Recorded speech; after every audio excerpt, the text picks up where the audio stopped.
BJP ने भारत में, इसका नाम है सैयद वसीम रिजवी।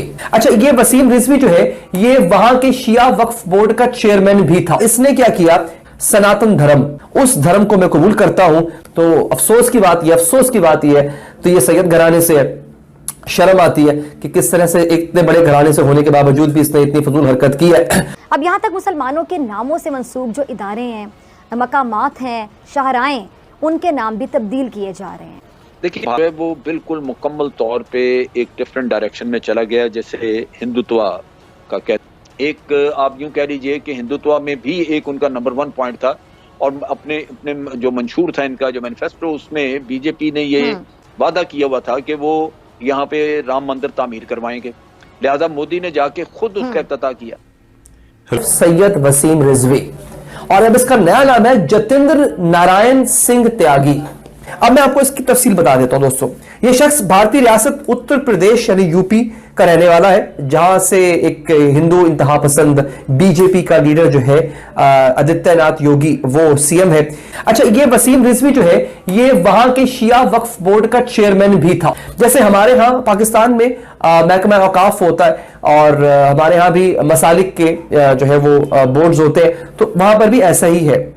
अच्छा, हुआ यह कि जैसे ही इस बंदे ने ऐलान किया कि ये कुरान के 26 सिपारों को मानता ही नहीं है, शिया वक्फ बोर्ड ने इसको चेयरमैनशिप से निकाल दी। क्योंकि ये बात तो हतमी है, चाहे किसी भी मसलक से आपका ताल्लुक हो, अगर आप कुरान की में तहरीफ करना चाहते हैं, कुरान पूरे को तो छोड़े, कुरान की एक आयत, उस आयत के एक लफ्ज से भी अगर आप इनकार करते हैं तो फिर आप मुसलमान नहीं रहते। ये बात हमारे ईमान का हिस्सा है। तो ये ईमान का हिस्सा है, कुरान पे आपको मुकम्मल ईमान लाना होता है। आप ये नहीं कह सकते कि जी फुला आयत से तो मुझे इत्तफाक है, मैं ईमान लाता हूं, फुला आयत या फुला पारे से या फुला सूरा से मुझे इत्तफाक नहीं है, मैं उस पर ईमान नहीं लाया। आपको कुल्ली ईमान लाना है कुरान पे, और अगर आप किसी एक आयत, किसी एक लफ्ज से भी मुनहरिफ होते हैं तो आप दायरा इस्लाम से निकल जाते। और फिर यूं हुआ बकौल इस शख्स के कि इस शख्स को कत्ल की धमकियां मिल रही थी। अब ये खुद ये कहता है कि मुझे कत्ल की धमकियां मिल रही हैं, हर जुम्मे की नमाज के बाद मेरे सर की कीमत बढ़ा दी जाती थी। लिहाजा इसने क्या किया, सनातन धर्म, हिंदुओं के भी आगे मजीद फिरके हैं, तो एक फिरका है हिंदुओं का सनातन, उस धर्म को मैं कबूल करता हूं। तो फिर बाकायदा एक मंदिर के अंदर तकरीब बनाई गई, तकरीब सजाई गई, और उस तकरीब में इस आदमी ने, इसका नाम सैयद वसीम रिजवी था, उसने जतेंद्र नारायण सिंह त्यागी, उसको जो है वो नया नाम दिया गया है। तो अफसोस की बात यह है तो ये सैयद घराने से शर्म आती है कि किस तरह से इतने बड़े घराने से होने के बावजूद भी इसने इतनी फजूल हरकत की है। लेकिन मेरा ख्याल है इसको हिंदू धर्म में लाने के बाद सिंह और त्यागी इसलिए उसको कहा गया है क्योंकि त्यागी जो है वो ब्राह्मण की लड़ी में से होते हैं। तो हिंदुओं की जो सबसे बड़ी कास्ट होती है, जिसको सबसे ज्यादा इज्जत दी जाती है, वो ब्राह्मण होती है। तो मेरा ख्याल हो सकता है क्योंकि मुसलमानों के दरमियान अहले सादात को काफी इज्जत दी जाती है, तो इसी तरह से उन्होंने सोचा कि इसको जब हिंदू धर्म में कन्वर्ट कर ही रहे हैं तो इसकी जो इज्जत का मकाम है वही रहना चाहिए, इसलिए उसको ब्राह्मण जो है वो डिक्लेयर किया गया है। अब इसके खिलाफ मुख्तलिफ फतवा है, इस वक्त फतवे जारी हैं इसके अलावा, कि इसके खिलाफ जो फतवा पहला आया था उसमें कहा गया था इसको कत्ल किया जाए। अब जब ये हिंदू हो चुका है तो अब ऑल इंडिया हिंदू महासभा का जो मरकजी सदर है, उसका नाम है चक्रापानी महाराज।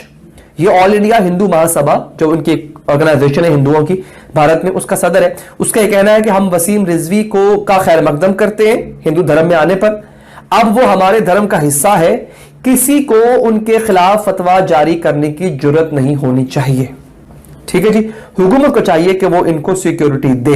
अलबत्ता मुझे ये लगता है कि ये आदमी जो है, या तो दो बातें हो सकती हैं, तो इसका दिमाग वाकई खराब हो चुका हुआ है, या मटेरियलिस्टिक पॉइंट ऑफ व्यू से लोग ऐसा कर जाते हैं। जैसा कि आप अदनान समी खान को देख लें कि जैसे वो पाकिस्तान की शरीयत उन्होंने बाकायदा छोड़ी, हिंदुस्तान की शरीयत अपनाई, फिर पाकिस्तान पे बाकायदा उन्होंने भौंकना शुरू कर दिया, जिसके डेफिनेटली उनको पैसे मिलते थे। तो मेरा ख्याल है कुछ ऐसे लोग होते हैं जो अपनी किसी और को प्रूव करने के लिए आप लोगों को गाली देना शुरू कर देते हैं, ऐसे लोग होते हैं। भारत में बाबरी मस्जिद की शहादत को आज 29 बरस मुकम्मल हो गए हैं। अयोध्या में जो 16वीं सदी की बाबरी मस्जिद को इंतहा पसंदों ने 6 दिसंबर 1992 की तारीख शहीद किया था, और बाबरी मस्जिद की शहादत से जो ज्यादा अजियतनाक बात, वो भारत की आला अदलिया का जानिबदाराना किरदार, जिसने नवंबर 2019 में हिंदुओं को तारीखी बाबरी मस्जिद के मकाम पर मंदिर बनाने की इजाजत दी थी।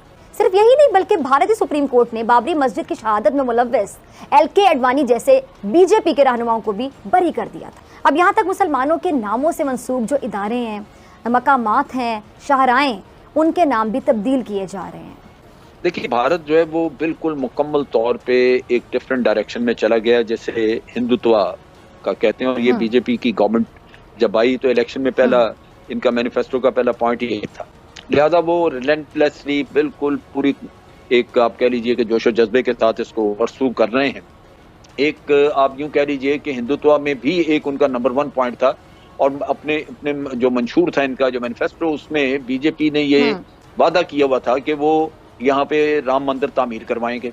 लिहाजा मोदी ने जाके खुद उसका इफ्तिताह किया। इंटरनेशनल कम्युनिटी बड़ा दबी जबान से जिक्र जरूर करती है कि जी भारत में अब ह्यूमन राइट्स वायलेशन बहुत ज्यादा हैं, ये बातें हो रही हैं, लेकिन आप देखिए कि कितनी मुनाफत और मुफादात की सियासत है। तो आप देखिए कि अमेरिका ने अपनी मसलियतों के बावजूद उनके ऊपर ना सैंक्शंस लगाई, ना ही उनको उस कैटेगरी में डाला, और खामोश बैठे हुए हैं सिर्फ इस वजह से कि भारत के साथ इस वक्त मफादात वाबस्ता हैं एशियन पिवट के नुक्ता निगाह से चाइना के खिलाफ। अच्छा, वही सवाल जना साहब की जो आलमी बरादरी है, मतलब सब देखते हुए अंधी बनी हुई है, सब जानते हुए अनजान बने हुए हैं, सब सुनते हुए बहरे बने हुए हैं, ज़बान रखते हैं, ताकत रखते हैं, बात कर सकते हैं, लेकिन फिर भी गूंगे बने हुए हैं।